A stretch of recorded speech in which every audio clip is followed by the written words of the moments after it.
Alright guys, today we're going to be answering the 20 most asked questions about studying in Russia, including the controversial one about foreign students being forced to fight in the Ukrainian conflict. So if you want to find out if foreign students are actually being forced to fight in the Russo-Ukrainian conflicts, please stick around to the end of this video and I'm going to tell you the answer. So the number one is the current conflict in Ukraine affecting the education? The answer is no. The universities are running fine, the environment is safe. The conflict is in Ukraine and not Russia. And even in Ukraine, the Ukrainian universities are still open and working, because I have a friend that recently graduated from Ukraine, from Nigeria, and he was with us here, I think last year, to do his preparatory course. He switched from Ukraine after graduation and came to Russia to continue his education. So the current conflict is not affecting any educational process in any way, shape or form. So the number two is that how much you actually need to survive per month as a student in Russia. So this depends from city to city. If you stay in Moscow, obviously you're going to be spending more. If you stay in the bigger cities, things are expensive, because bigger cities tend to be more expensive than smaller cities. So I stay in Makachkala and I spend less than $200 for my feeding every month, but people that stay in Moscow spend up to $300 or $400, depending on if they go out to eat or they cook their own meals. Next one is that, is Russia safe? Yes, from every point of view, Russia is a very safe country. It has very low crime rate.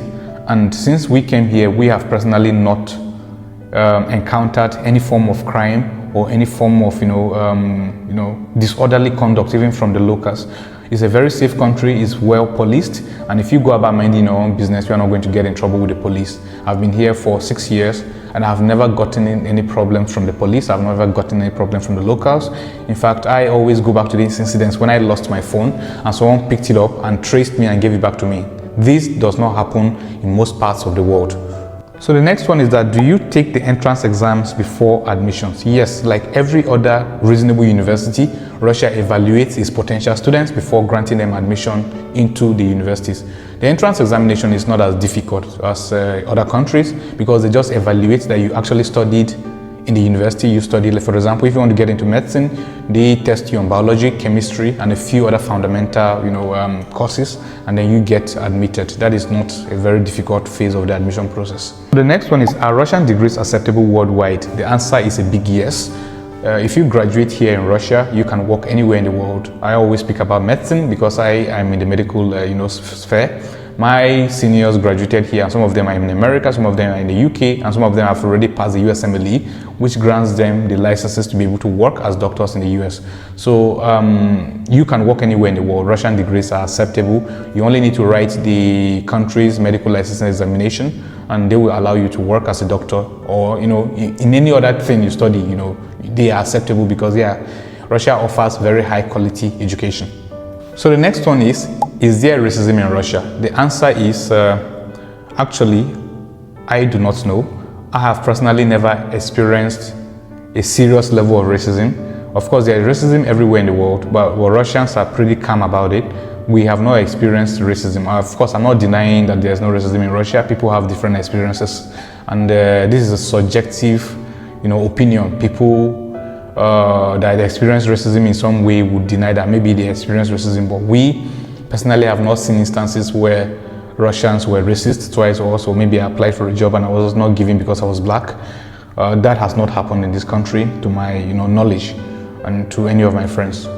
So, well, is there racism in Russia? Probably, but I have personally not experienced racism, and Russia is a very tolerating country. It tolerates all kinds of nationalities, Arabs, blacks, Indians. All of us are here, and we have never seen any racist attack. Especially, I have never seen any racist attack in 6 years. So the next one is, can you work as a student in Russia? The answer is yes, you can work as a student in Russia on student visa. Before 2020 August, it was not possible because the laws did not allow students to work. They only allow students to work in their universities. But the State Duma, which is like the Russian state parliament, passed a law which allows all students studying in Russia to be able to work without needing work permits. So now, as a student in Russia, you can look for employment anytime you're not going to school, and work legally and make money to be able to support yourself and help your parents. We made a whole video about the types of jobs available in Russia. You can check the channel out. It's somewhere there. I'm going to try to link it in the description, but if I can, just check the channel. So the next one is, what is the tuition fees cost? So obviously it's going to be different according to the universities, but it's less than $10,000 a year basically averagely for a lot of people. I'm going to be talking about my university, for example. The tuition fee from my university, if you are coming directly without an agent, is about 280,000 rubles. Converting that to dollars, I think is about 4,000 or something dollars per year. And the hostels are going to cost you about $2,000, 2,000 rubles a month. That is 24,000 rubles a year. Things like medical insurance and all those ones are not really big in expenses. But Russia is a very affordable country for education, and that is what I've been stressing since I got here 6 years ago. So the next one is, can you stay in Russia after graduation? The answer is yes, you can apply to stay in Russia after your graduation. This process can be fast-tracked if you get the red diploma or the honorary diploma. If you graduate with excellent, with honors, you can take your degree to the immigration service, and they will fast-track and give you the temporary residency and the permanent residency as fast as they can. But even if you don't have the red diploma, you can still apply for the temporary residency while you are a student. And after you graduate, you take your degree, and in 6 months you get your permanent residency. After that, you can think about becoming a citizen of Russia. So the next one is, what are the best cities to study in? So obviously the bigger cities are going to be more conducive for students. Cities like Moscow, St. Petersburg, Krasnodar, and then we have special student cities, cities that have a lot of students. Cities like Astrakhan, cities like Tambov, Tulsa, all these Rostov, all these places have a lot of students. Well, obviously, I'm going to be biased, so I'm going to mention Dagestan State Medical University, or Dagestan as a city, because I'm studying here. And I think they have very good education, and I like the environment, and it's not as bad. So the next one is, what is the quality of education in Russia? The quality of education in Russia is one of the best in Europe, because they force you to study every day, and their exams is such in a way that you might fail, even if you know like 90% of the course and you don't know 10%, you might fail the exam if So the quality of education is very good, but it all depends on the person or the students. If you're coming here to really study and you want to study, you're going to study. But if you come here to flex and enjoy life, you want to bamba, you want to chill with the big boys, then you are probably not going to study. You are going to graduate maybe after you struggle a little bit, but a person that came here to study will receive the best quality of education available. So the next one is, how many foreign students are currently studying in Russia? So the last time I checked, we had about 300,000 students currently studying in Russia. I'm not gonna lie, I don't think it was from a legitimate source, because I read it online, and I'm always wary about things I read online. But about 300,000 students are studying in Russia right now, but I'm not sure about that. So if you come here, you're going to feel at home. So whoever you are, wherever you're coming from, I trust that you're going to meet people from your country that will make you feel at home. So the next one is, what is the standard of living in Russia? So the standard of living in Russia is not as high as other European countries, but it's also very affordable. If you come here to study as a student especially, you're going to be spending way less money than people spend when they go to EU countries or America, or all of that. If you are going to Germany, for example, they make you have about 13 to 12,000 euros. That is 1,000 euros a month. That is high. In Russia, you can survive here by spending just about $150 or $200 a month, or even a little bit less. Before, we could survive here even on $60, $70 before the inflation that came with the pandemic. So the next one is Russia actually forcing students to go fight in the conflict? That is not true at all. If you are here on student visa, nobody is going to force you to go fight in the conflict. The foreigners that you see in the conflict are actually not foreigners. These are maybe either Africans or Indians or other nationalities that came here and received the Russian citizenship. So once you receive the Russian citizenship, you can legally be conscripted. That is what you signed up for.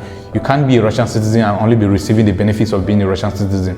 When it's time to defend your new fatherland, which you applied for yourself and became a citizen, Russia is going to make you go fight with your compatriots, together in the conflict. So the people that are there, that are foreigners, are either Russian citizens, maybe from Africa or other countries, or they have volunteered themselves. I don't know about the volunteering part, so I'm not going to go into it. But Russia is not forcing any foreign students to go fight. I say this with very great authority because I know. So the next one is, what year are you? Actually, nobody asked me this, but I'm always going to use this one to flex. I'm in my final year. I'm in 6th year. I've been here for 6 years, and hopefully I'm going to graduate next year by July.